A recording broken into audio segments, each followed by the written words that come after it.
Spiritual Power, Chapter 1, The Quest for Truth. Man is a questioning creature. From the early days of the history of the human race through all the intermediate stages of human evolution up to and including the present time, man has been questioning himself, his companions, even nature itself, concerning the fundamental facts regarding the world, himself, and that which constitutes and moves both. His mental evolution has always been accompanied by, indeed, has been largely caused by his constant questioning and his discoveries of at least partial answers to his everlasting why. Man's intellectual life is represented by the term quest. He has expressed the spirit of his intellectual craving in and through his questions. Man's quest has ever been for the fundamental facts concerning the world and himself. His questions have ever been based upon that quest. He has always demanded the answer to his questions. What, why, how, what of it? In the earlier stage of his intellectual life, he contented himself with asking merely the questions concerning the needs of his physical life. Then, in turn, he began to inquire concerning the laws which govern the activities manifest in the world of things around and about him. Then he began to inquire concerning the fundamental nature and substance of the things of the physical world, and of the fundamental causes which produce their appearance, their changes, their disappearance. Professor Nicholas Murray Butler, president of Columbia University, says, an important step, far-reaching in its consequences, was taken when men first sought the cause of change and decay in themselves and in the laws which appear to govern things, rather than in powers and forces outside of and beyond them. When the question was first asked, what is it that persists amidst all changes and that underlies every change? A new era was about to dawn in the history of man's wonder and his desire to know. When the world is viewed as totality, there is obviously nothing to which it can be related, nothing upon which it can be dependent, no external source from which its energy can be derived. We pass, therefore, at this stage of knowing from the plane of interdependence, relativity, to the plane of self-dependence, self-relation, self-activity. Self-active totality is the source and origin of all the forces, energies, and motions which in one manifestation or another are observed in the interrelations and interdependencies. The quest pursued in the present book is that leading to the discovery of the nature and character of the self-activity of that totality which we know as the universe or the cosmos, or that which, in still more familiar thought, is known as nature. We shall confine ourselves strictly to the plane of nature. We shall not attempt to invade the plane of the supernatural. We shall limit our inquiry to the field of advanced scientific philosophical thought. We shall carefully refrain from encroaching upon the field of theology or that of abstract metaphysics.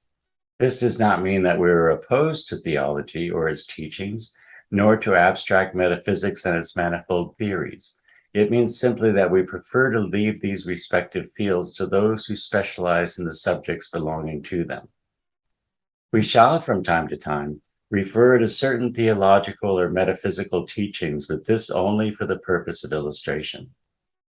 We are frequently reminded by certain schools of thought that reason, conceived as intellect, is unable to peer behind the veil of phenomenal appearance, which conceals, but yet reveals, the presence and activity of the infinite power which abides in the secret place of eternity. They quote approvingly the ancient inscription carved on the old temple of Isis in Egypt, which announced to all readers, Isis I am, all that is, that has been, that will be.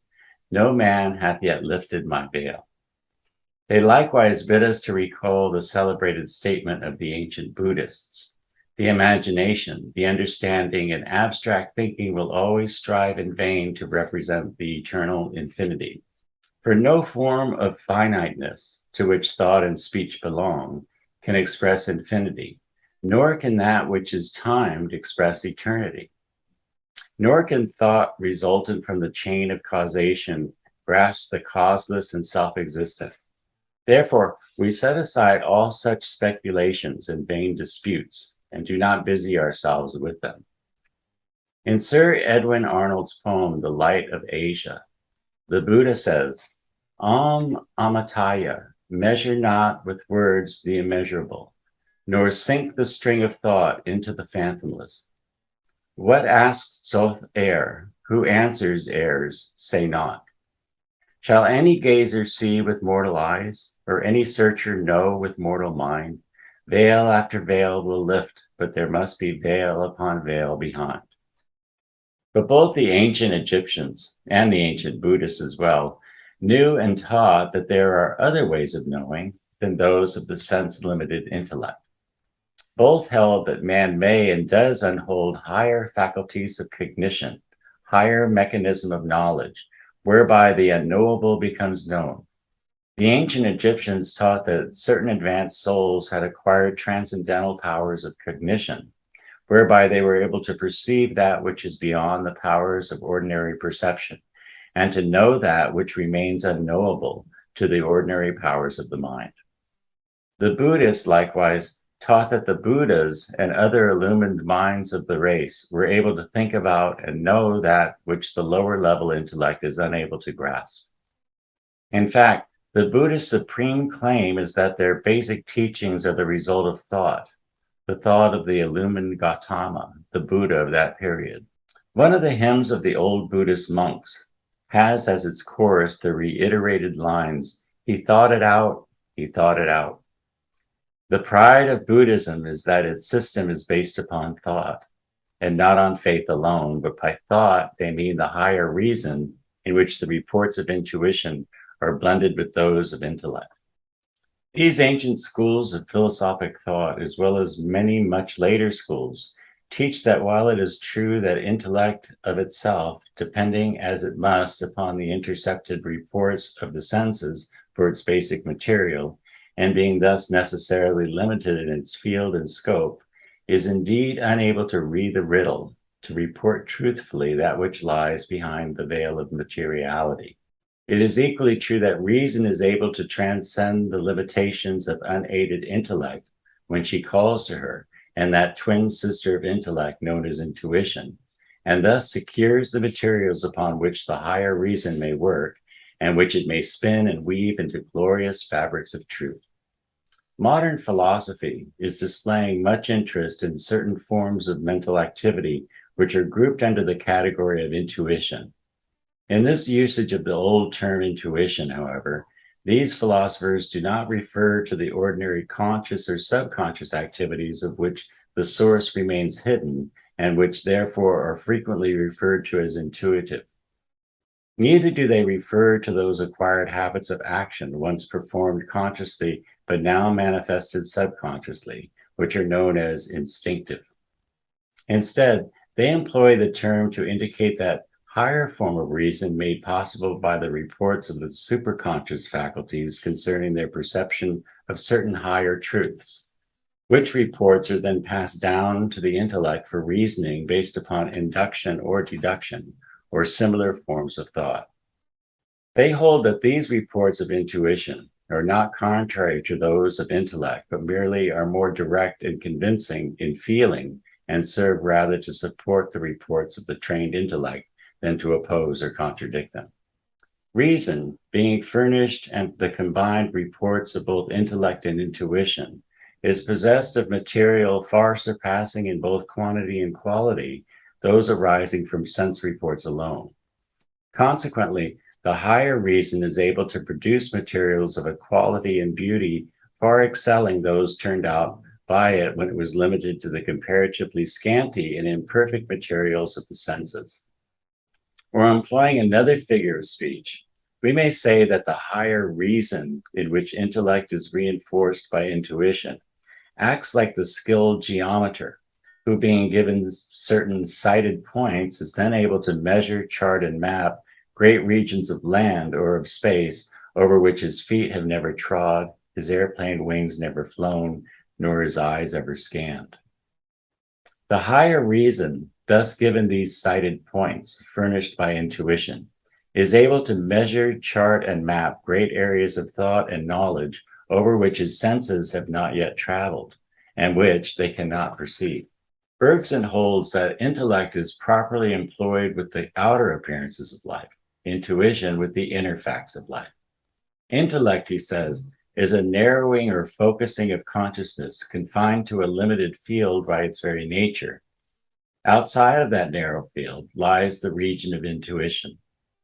In its own field, says Bergson, intellect is held to be supreme. Intuition does not begin to reach the efficiency of intellect in that field. In its own field, in turn, intuition is supreme. It goes far beyond intellect in that region and gives us knowledge impossible to unaided intellect. But such higher knowledge, it should be noted, does not contradict the report of intellect extended to its full limits along the lines of trained logical thought. It merely transcends and goes beyond the limits of intellect. When intellect, throwing aside its prejudices and false pride, asks questions of intuition concerning matters which lie in the field of intuitional activity, and then takes over the report of intuition and employs it as the basis of rational induction and deduction, a wonderful result is thus obtained. A wondrous blending is thus secured, and an entirely new field of thought spreads itself out to the reason of the individual thinker. The correlated and coordinated activities of intellect and intuition produce what may be called the report of the higher reason, or the completed reason. Here, the individual secures the faith that knows and not merely believes. There is a tremendous truth expressed in the celebrated statement of Bergson. There are things that the intellect alone is able to seek, but which by itself it will never find. Those things intuition alone can find, but it will never seek them of itself. Intuition never is moved of itself to explore its depth for truth. It has no need for effort of that kind. It knows and takes for granted that the answer is known to all. It is not aware of the existence of the problem involved, nor of the need of answering it, nor has it the desire to have it answered. As Bergson has told us, intuition, though alone capable of finding the answer to certain questions concerning important facts, will of itself never seek that answer. Only when intellect, which alone is able to seek the answer but which is unable by itself to find it, deigns to ask intuition to look within itself for the needed answer, does intuition make the inquiry and furnish the required report. The question once made clear to intuition by intellect, the former proceeds with ease to answer it. The facts thus presented to intellect are then subjected to the processes of logical reasoning, being employed as the premises of such reasoning, and the higher reason finally hands down its logical judgment and conclusions. The correlation and coordination of intellect and intuition in the work of higher reason or completed reason frequently results in what is called intellectual illumination, or the lighting up of the intellect as if from above. Intuition, superimposing its reports upon intellect, kindles the flame of illumination, that intellectual illumination of which flashes have been obtained by many great men and women, and accounts of which are frequently found in their biographies or autobiographies. Some of the greatest discoveries and other mental accomplishments have been performed under the influence of this intellectual illumination so produced by the action and reaction between intellect and intuition. Intellect constitutes the seeing aspect of knowledge, intuition the feeling aspect. When you apprehend a truth by means of your intellect, you say that you see it. When you apprehend it by means of your intuition, you say that you feel it. The feeling is quite as valid as is the seeing when rightly understood and interpreted. In fact, the feeling seems, if anything, to be rather deeper than the seeing. It has to do with the inside rather than with the outside of experience. It seems to belong essentially to the individual, while the seeing seems rather to be bound up with the outside world.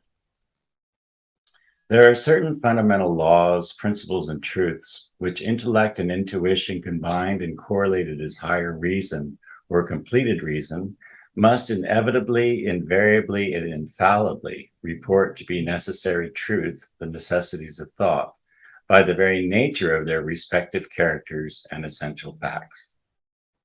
To see this intellectually and to feel this intuitively is to know the truth. And what is quite as important, many think it's still more important, this intellectual perception and intuitive realization is equivalent to being able to manifest and express that truth in your world of experience, in the form or phase of personal power of the highest order. Such has always been the report, the promise, the prophecy of the great spiritual teachers of the race. Here follows the report, promise, and prophecy of some of the great spiritual giants of mankind, based upon the experience of such illumined souls gleaned in the many centuries of philosophical and transcendental thought. The prophecy concerning truth. When you are able to perceive intellectually and to realize intuitively, truth as such is inevitably, invariably, and infallibly reported to you through the proper exercise of your higher reason or completed reason, then will you be able to manifest the truth in and through your thought, your actions, your work, in the measure of your perception and realization of the truth. Asking you to accept this report, promise, and prophecy concerning truth is made in good faith and in sincerity according to the light possessed by those making it. We shall now invite you to ascend with us the path of attainment which winds up along the sides of the mountain of truth. The attainment of the mountaintop will amply repay you for the rigors of the ascent, the fatigue of the journey. Of this, an inspired writer says, "The mountain summit typifies the highest point on which a climber may stand and think in terms of consciousness drawn from a material world. But we may look beyond it, though it is a sublime elevation where many a pilgrim is content to pause. Below him are the kingdoms, above him are the stars. The kingdom and the stars are alike his. But it is not the end. Deeper than the kingdoms and higher than the stars is the sky that holds them all. And there alone is peace, that peace which the material world cannot give, the peace which passeth understanding, trained on material things, infinite and eternal peace, the peace of limitless consciousness unified with limitless will. The thinking individual, when he begins to contemplate the world which he perceives to exist and to manifest actively around and about himself, soon discovers three great classes of things in that world. Then he begins at once to generalize and classify these three great kinds of things into three fundamental categories. These three great categories are as follows. One, the substance, stuff, or body of things in general, that which gives them body, form, shape, and substance, their outer aspect, as reported to him by his senses. Two, the powers, energies, and forces which cause the movements and actions of things, the changes in things, the inner aspect of things, imperceptible to his senses, yet manifesting their effects so as to be apprehended by the senses. Three, the livingness of things, that something within which manifests in vital activities, voluntary actions, and in feeling, thinking, willing. This he experiences in himself and judges that other things also possess it by reason of their actions, which he perceives. As man's intellectual evolution proceeds, he discovers certain laws governing each of these three great classes of things or facts. He perceives certain laws governing the physical or material aspect of things, certain laws governing the forces producing activities in these physical or material things, certain laws governing the operations and activities of the vital processes and the mental processes. He groups these laws, and upon their basis, he erects his structure of science. So far, the thinking man has had an easy time in his thinking upon the subject of things. Like the young bear, he has all his troubles ahead of him. It is only when he indulges in philosophy or metaphysics that his real troubles along these lines really begin. We shall now show you why this is. The man of science is concerned merely with the way things work, principles governing their actions and behavior. He asks merely how and is satisfied with an answer to such questions. The metaphysical philosopher, however, pursues the inquiry further He is not satisfied with the how stage of questioning. He asks for an answer to his new question, why?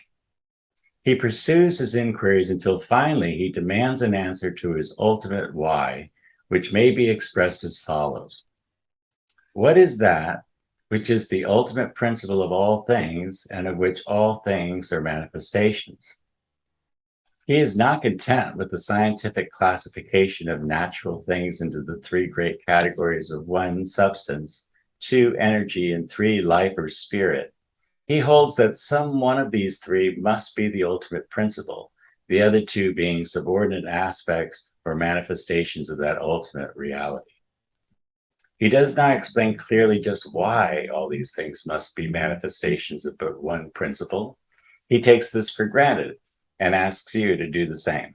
Pressed for a further answer, he dismisses the subject with the remark, Plato settled that matter once and for all many centuries ago, and pronounces you an impotent ignoramus if you venture to demand to be shown or told just how Plato knows this.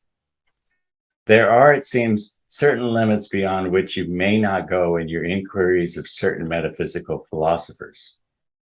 It is a case of thus saith the Lord with them, with Plato's playing the part of the Lord. The thinkers who in this matter are from Missouri and who demand to be shown are dubbed unphilosophical, but they are increasing in number and their ranks now contain some of the brightest minds of the race. The abstract metaphysicians are wedded to their idols, it would seem. This demand for the reduction of all things to one ultimate principle long ago divided the army of metaphysical philosophy into two great camps, each of which in turn divided into minor groups. These two great philosophical divisions are known respectively as one, materialism, and two, idealism. Both of these great camps, while engaged in continuous warfare against each other, nevertheless hold firmly to the same fundamental idea that there exists some one ultimate principle. One camp holds that this one ultimate principle is matter. The other camp holds that it is spirit or mind. While engaged in a bitter fight between themselves, these two camps are united against a third camp, the one known as realism, which holds that there are two universal principles instead of one of which is material substance and the other being spiritual essence. Let us see what are the fundamental and basic ideas of these three several schools. Professor Thomas Case, president of Corpus Christi College, Oxford University, in his great article upon metaphysics in the Encyclopedia Britannica, 11th edition, says, metaphysical materialism is the view that everything known is body or matter. But while according to ancient materialists, soul is only another body, according to modern materialists, mind without soul is only an attribute or function of the body. Metaphysical idealism is the view that everything known is mind, or some mental state or other, which some idealists suppose to require a substantial soul, others not, while all agree that body has no different being apart from mind. Metaphysical realism is the intermediate view, that everything known is either body or soul, neither of which alone exhausts the universe of being. Aristotle, the founder of metaphysics, as a distinct science, was also the founder of metaphysical realism and still remains its main authority. The strength of materialism consists in recognizing nature without explaining it away. Its weakness consists in its utter inability to explain consciousness either in its nature or in its origin. On the other hand, it is the virtue of idealism to emphasize the fact of consciousness, but it is vice to exaggerate it, with the consequence of resorting to every kind of paradox to deny the obvious and to get rid of bodies. But it is unfair to argue as if the whole case were between materialistic or idealistic monism, leaving realism out of court. There are in reality two species of substances, or entirely different things. Each of the two respective philosophic schools holding to the basic theory of one ultimate principle is found to have its strong points and its weak points.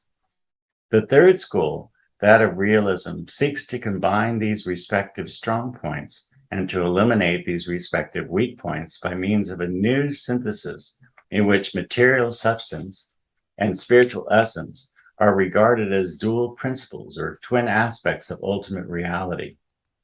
Such a synthesis is found to include and retain the strong points of each of the other two schools, while rendering unnecessary the extreme hypothesis which constitute the weak points of each of these schools. If you will follow the analysis presented to you in the remaining pages of this section of the book, you will be able to recognize and realize the advantages held by the realistic school of philosophy and the disadvantages attached to each of the other two schools. The strong point of materialism has ever been that it satisfies the demand of intuition for a substantial, firm, constant material basis to support and sustain the world of material things. This substantial basis is denied by idealism in its insistence that all is mind, mind is all. To this fact is due the irregular reaction and swing back to materialism, which has always followed an extreme and uncompromising presentation of the doctrines of idealism. If materialism would content itself with the basic postulate that material substance is real, it would receive the full approval of intuition and of intellect as well. But it does not and will not so content itself. Instead, it adds the damning clause, and material substance is the only reality. The weak point of materialism, the point which is absolutely repugnant to intuition, is that in which it asserts that life, mind, spirit are the properties, attributes, aspects, phases, and modes of matter, or else its creation, manifestation, or expression. Materialism has even gone so far at one time to claim that matter secretes life and mind just as the liver secretes bile. Intuition, realizing fully as it does that it itself is spirit, absolutely refuses to admit this contention of materialism. It recognizes matter in its own place, on its own plane, but always regards it as the other to spirit, the antithetical opposite of spirit. It recognizes its essential identity with spirit and knows that spirit is ultimate and not a derivative or byproduct of matter or of anything else. The strong point of idealism has ever been that it posits spirit, life, mind as ultimate facts of existence and not as derivatives or byproducts of matter or material force. Intuition meets it with open arms when it approaches, bearing this message. The message is soul satisfying and produces a spiritual content.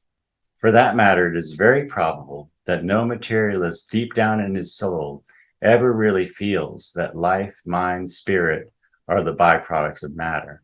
The materialist may think that he sees the truth of his contention, but he really never succeeds in feeling that it is true. Within him, spirit itself cries to him, I am spirit and not matter, nor a product of matter. His intuition ever protests against his extreme materialism.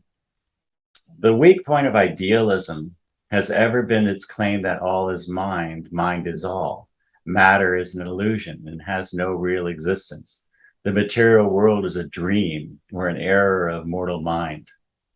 Intuition revolts at this, though intellect is frequently seduced by its plausible sophistry and fallacy.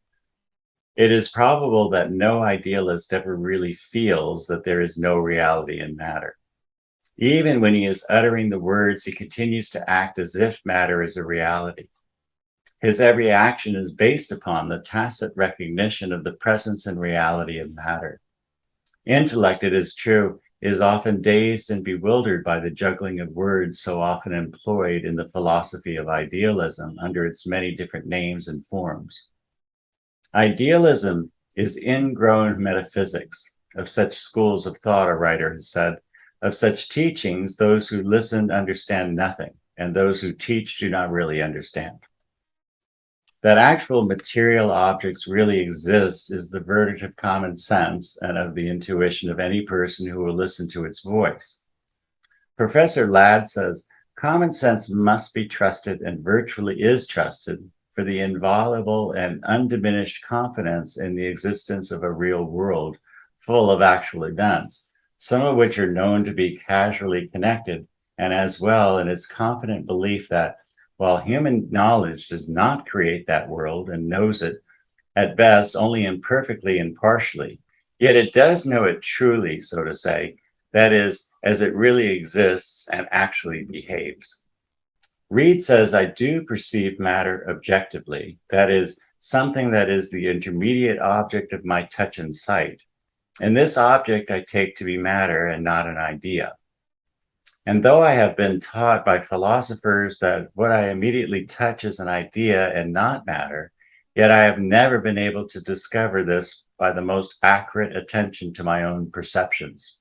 Benjamin Paul Blood says, a modern man must indeed be tainted with one of Mr. Spencer's insanities of idealism to doubt that even if the earth were stripped of all living things and left barren as our moon appears, man and his philosophies and histories and religions vanished into less than air, the glorious stars, among which by analogical reckoning his earth is but a speck, would still revolve as, theoretically at least, they have ever revolved, regardless of all impertinent sensitiveness to time or times. This report of common sense and intuition is practically accepted by all men, even the extreme idealists, in their everyday life and activities. They may talk one thing and act another, it is true, but the best test of a man's real intuitive truths is found in his actions rather than in his words. The highest test of truth is one's willingness to trust his life and well-being to it. As Blood says, the profoundest idealist confesses to the integrity of matter. A rap on the head gives a conviction of reality that no idea that can come out of that head can refute. Criticism of common sense comes back in its own face, like the wasp and the hornet. It leaves its sting in the wound and is fatal to itself. A critic might say to the average perfunctory idealist, you are up in the tree of life indeed, but you are sawing off the limb that supports you. And as Ladd says, one might admit that he would be willing to dispense with the reality of all the physical world, if only the idea of eating bread were but regularly followed by the idea of being no longer hungry and of being invigorated. Between the extremes of materialism and idealism is found the position of the golden mean, the point of balance represented by the philosophic school of realism. Realism recognizes the real and actual existence of both spiritual essence and material substance, the former constituting the soul of things, the latter the body of things. The world is accounted for and explained as the result of the action and reaction of spirit and matter. It holds that some things are material things and that other things are spiritual things. The history of realism in the Western world runs back to Aristotle. In the Eastern world, it runs back to still older Oriental philosophers. Both of these ancient schools held that spirit and matter are ultimate universal principles, distinct and different from each other, yet ever acting and reacting to and from the other. They hold that spirit is the inner essence and matter the outer substance of the cosmos. Spirit, it is true, can never know matter in itself. It can know only the sensations arising from its contact with matter. But equally true, spirit is compelled to depend upon those sensations arising from contact with matter for its raw materials of thought, feeling, and other mental processes. We know matter only through mind, but mind must depend upon matter for its crude objects of knowledge. There is a universal interdependence and coordination between mind and matter and mind, the action and reaction between spiritual essence and material substance. Such is the teaching of the true philosophic realism. Upon this basic teaching, the instruction contained in the present book is grounded. In the course of this instruction, you will discover for yourself that these foundations are solid and that the structure is well supported by them. If you have been repelled by this crude, crass doctrines of extreme materialism on the one hand, and made dizzy by the visionary, impractical doctrines of extreme idealism on the other hand, you will find in the teaching of rational realism a satisfactory position between the two extremes where the reconciliation and explanation of the two opposing doctrines is not only made possible, but is actually rendered certain.